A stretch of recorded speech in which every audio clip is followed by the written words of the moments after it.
के बाद दीपिका जैन इंदौर तैयार है। और जब गौ माता की बात कही तो अभी मैंने कहा ना, गौशालाओं को पालो और सारी समाज के लोगों को अपनी तुम्हारे यहाँ मकानों में जगह नहीं है गायों के लिए। आपके मकानों में आप गाय नहीं रख सकते हैं, शहरों में नहीं रख सकते हैं, क्योंकि शहरों में इतनी दूर दूर तक गाय को नहीं ले। तो गौशालाओं में प्रोत्साहन दो और सारी जिन जिन समाजों की गौशालाएं हैं वे सारे समाज के लोग संकल्प करें कि हम दूध और घी खरीदेंगे तो गौशाला से ही खरीदेंगे। आज अजमेर के सामने 800 गौवंश 1000 गौवंश है और आज एक एक दिन के अंदर 500 800 किलो दूध हो रहा है। 800 किलो दूध हो रहा है और घी हो रहा है। और इतनी बड़ी जैन समाज होकर के बाजार का दूध ले रहे हैं, गौशाला का नहीं ले रहे।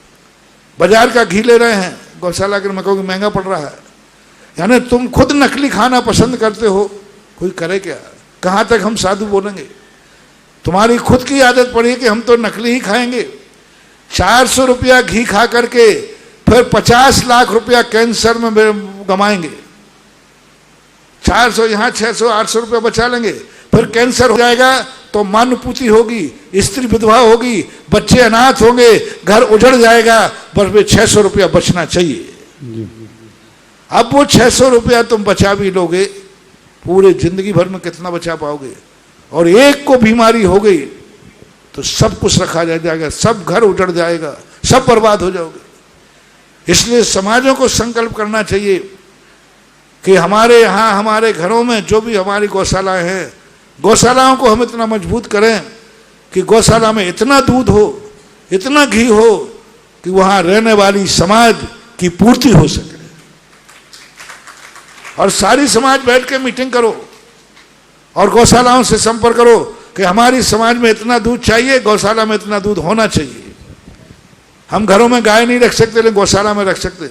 हमें इतना घी चाहिए, हम गौशाला से ही घी लेंगे। नियम करिए आप, देखिए आपका भी स्वस्थ रहेगा, गौ माता भी पलेगी और गाय भी आपके लिए जीवन दान देगी। हम उपदेश ही दे सकते हैं। आपके यहाँ इतनी बड़ी गौशाला है, आपने जो समाज बात कही ना प्रश्न की, नाथूलाल जी, ये बात आपने कही, आप ये प्रश्न यहाँ करने की अपेक्षा अपनी समाज में प्रश्न उठाओ। क्यों ना दूध गौशाला से लिया जाए? जैन गौशाला है जहाँ गाय पॉलीथिन नहीं खाती, कचड़ा नहीं खाती, गंदगी नहीं खाती। आपके ज्ञानोदय की गाय क्या खाती है?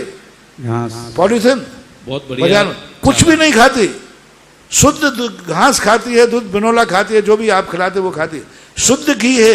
आपने देखा होगा गाय एक प्याज खा लेती है तो दूध में प्याज की गंध आ जाती है। तो जब गाय जो दुनिया भर का बाजार की सड़कों पे खा रही है और वो दूध तुम ला रहे हो, जर्सी गाय का दूध आप ले रहे हो, आप इसमें आप अपनी शुद्ध गायों का दूध लीजिए और गाय का घी ही प्रयोग कीजिए। गिर गाय का घी बताते सोना है, सोना। और शुद्ध, बाजार के सस्ते पे मत जाइए, अन्य चीजों में से पैसे कम कीजिए और शुद्ध अपनी गायों गौशालाओं के घी का उपयोग कीजिए। अरे खाने में क्या कंजूसी करे? और किसी चाट पकौड़ी में कम कर लेना। 1 किलो घी में 600 रुपया ज्यादा नहीं। और एक होटल में मिडवे में जब खाना खाने जाते हो परिवार से 2-3 हजार का बिल, 2000 रुपया यूं फेंक के आ जाते हो। एक होटल के कमरे में 2000 यूं फेंक के आ जाते हो और इधर शुद्ध घी में कहोगे ये 600 रुपया ज्यादा का है। अब तुम्हारे विनाशकालीन विपरीत बुद्धि होगी। अजमेर जिले में इतनी बड़ी गौशाला है जहां दूध और घी इतनी मात्रा में, और ये कोई डेयरी फार्म नहीं है, ये वही गाय हैं जो कट्टी खाने जाते थे। मैंने सामने गौशाला में एक गाय की बात थी, एक गाय सड़क पे से हम खुद उठवा करके गाय गौशाला तक भेजने गए, इसलिए गए कि ये गाय रास्ते में मरेगी। तो मैं नमोकार मंत्र सुनाने उसके साथ साथ गया। कहीं एक्सीडेंट करके सामने पड़ी थी तो हमने उसको उठवाया लोगों से और साथ समय की जहाँ वहाँ से कोई 1 किलोमीटर गौशाला थी, वहाँ तक मैं छोड़ने गया। मैंने कि रास्ते में मरेगी, मैं नमोकार मंत्र सुनाऊंगा। वहाँ जाके रखा, रखने के बाद फिर मेरा बिहार हो गया। कुछ सालों के बाद मैं वहाँ पहुँचा तो मेरे सामने एक गाय बाढ़ लगी थी, बागड़ा, और वो छलांग लगा के उन्होंने निकल गई। तो वहाँ ग्वाला था, महाराज ये वही गाय है जिसको आप उठा के लाए थे। जय हो, जय हो। मैंने कहा वो गाय है? बोले महाराज जी 5 किलो दूध सुबह देती है, 5 किलो शाम को देती है।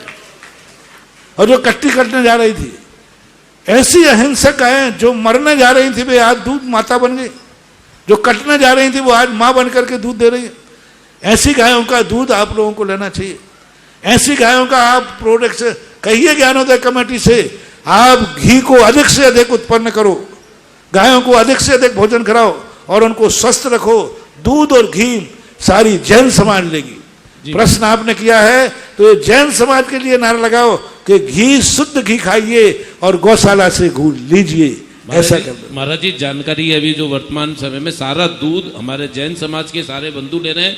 और अभी नहीं, अभी बेटा मुझे मत बनाओ, क्योंकि मेरे पास सारा हिसाब किताब है। 5% भी नहीं ले रहे, 5% भी नहीं ले रहे। अभी भी गौशाला का घी कितना रखा हुआ है और कितना दूध होटल में जा रहा है, खुलवाओ मत पोल पट्टी। जैन समाज, इतनी बड़ी जैन समाज नकली दूध ले रही है, लेकिन गौशाला का दूध होटल में देना पड़ रहा है। जैन समाज के घरों में जाना चाहिए। घी रख करके होटलों में बेचा जा रहा है, लेकिन होटलों में भी कौन ले रहा है? और जैन समाज को बाजार का घी डिब्बा पैक ला रहे हैं। सभी स्थान की यही था है।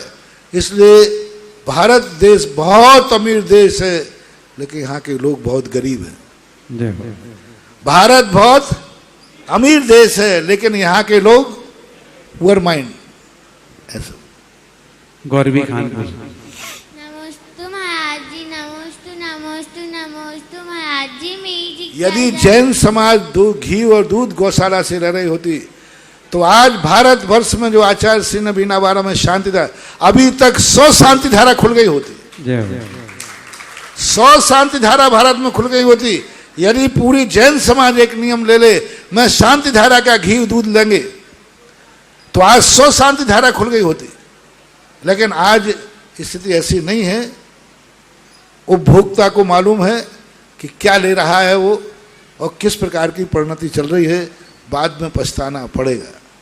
गौरवी जैन। नमोस्तु महाराज जी, नमोस्तु नमोस्तु नमोस्तु महाराज जी। मेरी जिज्ञासा ये है कि हमें ज्यादातर उपवास और व्रत क्यों करने चाहिए?